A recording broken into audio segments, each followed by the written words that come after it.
where if you want to see the evolution of your soul, right? Because it's like, here's your roadmap. Here's what your soul wants to heal, what it wants to learn. This is where you attract good luck and opportunities. This is your best relationships. I use astrology to understand the themes, but it depends on how each of us individually respond to that cycle.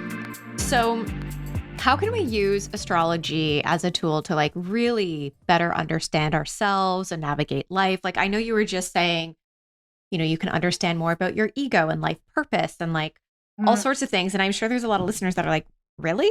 Like you can find out all of these things? Yeah. Yeah. So tell us a little bit more about that. So in your personal astrology chart, so that's just like, that's set. That doesn't change, right? That is, so I want to make that distinction clear because I get this question asked a lot. Where if you want to see the evolution of your soul, right? Because it's like, here's your roadmap. Here's what your soul wants to heal, what it wants to learn. This is where you attract good luck and opportunities. This is your best relationships. This is where you, like, I have a very uncommittal relationship energy in my chart. So like, I don't mind just being on my own, doing my own thing. Where like, I'm happy with that. Where some people are like, I would die. So that actually gave me a lot of peace because I'm like, I'm looking for a particular person. And when I read my astrology, I'm like, oh, this makes so much sense. That will never change. However, the evolution of your soul. So if you want to understand more, like, what am I going through right now in my soul's journey? That would be a transit report, because a transit report takes what's happening in the sky right now and superimposes it on your birth chart to see, well, how is that affecting your personal experience? So then you can see, like, where am I on my soul's evolution? And I really think that's such a cool tool to have, because it can confirm what you're already feeling and give you peace of mind, because you're like, am I going crazy? Like, I just quit my job, or I want to quit my job, or I want to leave this relationship, or I want to, you know? And then when you get that forecast reading to see the cycles are actually supporting you to do that, you're like, okay. Yeah. So that's how I would kind of use it. You get your foundation, and then the forecast readings, if you want, you could see where what themes and cycles and healing and growth you're at and karma you're there to resolve during that period of time. Okay, cool. So in terms of like forecasting, let's dive into that, because I'm sure there's lots, and I can only imagine some of the things that you've seen in these past 2 years. It's probably been pretty wild. And I mean, I don't know if predictions is necessarily the word I want to use. Perhaps maybe you have like a better word, but I'm going to go with it. Yeah, it's fine. You can say predictions. I say to people, I'm like, it's energy, it's cycles. So this is what the energy will be. It really depends. Because I say to people, I'm like, I can't predict, like, I use astrology to understand the themes, but it depends on how each of us individually respond to that cycle, which determines the collective consciousness. So that is why, you know, when they say there's so many different realities simultaneously happening at once, or like dimensions or whatever. I think you should tell us more about that, because people are like, what? I'm sure there are some people like, what? Okay, sorry. So like there's quantum physics, right? So this is actually rooted in quantum physics, you know, that and they're even saying there's simultaneously different aspects of reality like occurring at the same time. Okay. So like your past is happening as your future is happening as your present's happening. Like it's all happening simultaneously. I know that's like a lot for people to be like, it's like, what did she just say? Where's that movie I want to, you know what a good movie that really depicts this? Is it Interstellar? Oh, yes. Right? It's so good. I love that movie. Okay, so if you guys really want to understand, just like, this is just an example of like what I mean by all time is occurring at once. Yeah. That is an incredible movie to understand what I'm saying, because it's really hard. It took me a long time to still wrap my head. I'm like, my future is occurring at the same time as what? So just, it's a very difficult concept, because we're so conditioned to understand reality as a moment-to-moment phenomenon, right? Yeah. So watch that movie to better understand what I'm talking about. It's all time is happening at once. For sure. And different possibilities of time. Yes. And you probably need to watch it like numerous times. I know like it was so good the very first time I saw it, but there's those parts of it where I'm like, what is happening right now? Because all these different dimensions. Yeah. And so like I had to watch it numerous times to really kind of grasp it. Yeah. So sorry for like that, like boom, like that. People's brain are like, what did she just say? But yeah, you can look more into quantum physics, string theory, that type of stuff. That's actually, they're studying it. Like that's like science, that's scientific studying. So it's so cool because there is that measure to what I'm talking about. So when it comes to cycles and astrology, I say to people, I'm not like psychic in terms of like, I see the future, right? Right. But it's like, this is the cycle that we're going through as humanity, and everyone is at a different point in that. So in the United States, there's something called the Pluto return happening. And every planet goes through this like cycle where it comes back to its original point in your birth chart. So we have things in our chart called like the Saturn return, which happens every 30 years, which the planet transiting in the sky connects with the same position of your birth chart. So US, the birth of US is having what's called its Pluto return, which takes hundreds of years. Right. And Pluto's a planet of like destruction, like death and rebirth. So God.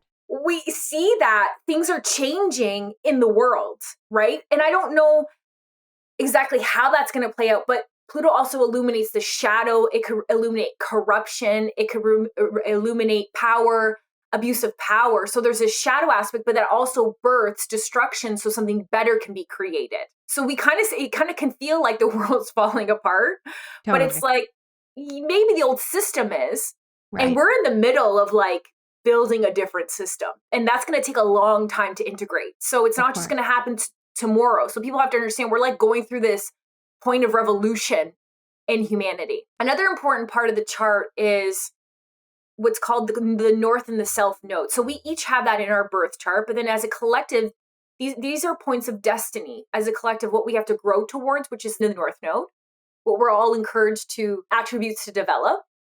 And again, that will be specific to how that interacts with your chart, but I'm going to go through general themes.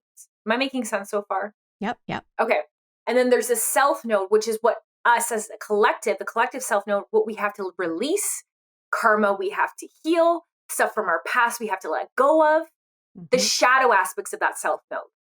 So right now we are in the north node in Taurus, south node in Scorpio, which I'm going to break down.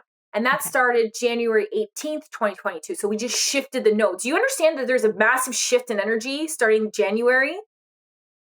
Oh, so I know this is going to be aired in March, but if you reflect back to January, like that, like massive movement started, right? For sure. And I feel like if you're really tuned in, you feel it. Oh, like yeah. you feel the energetic shift. There are definitely moments where I am just like, what is wrong with me right now?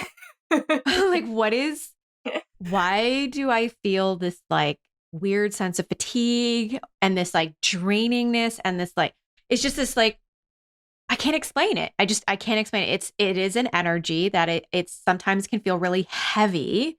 Mm-hmm. And it's like a universal energy. It's not necessarily something I'm doing per se, Yeah. but it's like the shifts happening around me. So I know you definitely feel that. Yeah, when it happened, I had like a stomach demon. I threw my neck out. My jaw was in spasm, and I was like, "Oh, what is happening?" It was Right. crazy, right? So we made that shift early, like that January 18th time, and these nodes, this karmic, this collective theme we're all growing through, and that cycle as a collective ends July 17th, 2023. July 17th or July 23rd. I might have the date wrong, but so it's around those dates. When that happens, we're all North Node and Taurus is all about reclaiming your like getting realigned with your values. It's all changing also maybe your money, where you spend your money, your finances, your relationship, because Taurus is ruled by the planet Venus, which encompasses relationships, finances, values, worth, and a sense of inner security.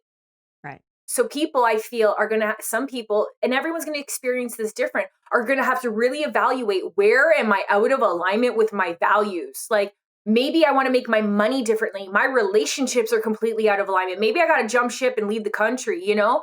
So people are going to be, their inner sense of security and their comfort is going to be tested. The status quo is breaking. Right. For each of us, that we have to figure out what's more aligned. Now, the South Node in Pluto is releasing old karma. And a lot of us are going to have to face our fears. Again, I'm seeing a lot in one of the readings I'm doing, how it's hitting certain people's charts. I was like, oh, okay. This is where you're going to like your deepest fears or insecurities, or you're going to have to face them for some of you. Right. Some of it won't be as intense, but it might just be like, I'm kind of living life on the surface, or I can't keep living this way. But you basically have to make a massive shift. So you have to let go of whatever is causing that stagnation in your life. Okay. So I see like massive like shifts in even, and because there's another aspect in the chart, Uranus, the planet of like revolution, innovation, liberation, chaos, change, is hitting that north node in Taurus. So we're going to see issues with when like changes in supply chains, food, the economy, and with that can come opportunity. But if some people might be really rocked on their butt, not realizing massive unexpected changes occurring in those areas that Taurus Venus represents. For sure. So Yeah. like what do we do? How do we navigate it? What are the tools that we can use to really navigate the uncertainty? So I like to address that on a personal level, because each of us has a personal experience that we're here, and we have to figure out our personal alignment. So it's so important to say, what are you specifically called to do right now? Where we get so sometimes distracted on thinking like, what's the right thing to do? But I'm like, well, what feels most aligned with you right now? What are you called to do right now? Because that's the thing that all of us are challenged to do. So for you personally, when you're going through those themes this lifetime, like you can't resist what's going to be confronting for you, or there might be a massive change you have to make in your life, right? That's way more congruent to your values. And you're going to see, and a lot of people are going to see, like, where am I collapsing my self-worth from my validation of others? Because if you're doing that, you're on that. If you're using that as a GPS, you are massively off track. So I'm going to find way more people are going to be very have this inner sense of security. I know who I am. I know my worth. I know what I value, and I don't care anymore about people saying this, that, or that. Or I might have to make a massive change in my life that is more congruent with those values, or that makes me feel like a better sense of security. That might be a really drastic change for some people. That might just be an inner change for people. So don't resist what you're feeling. Yeah.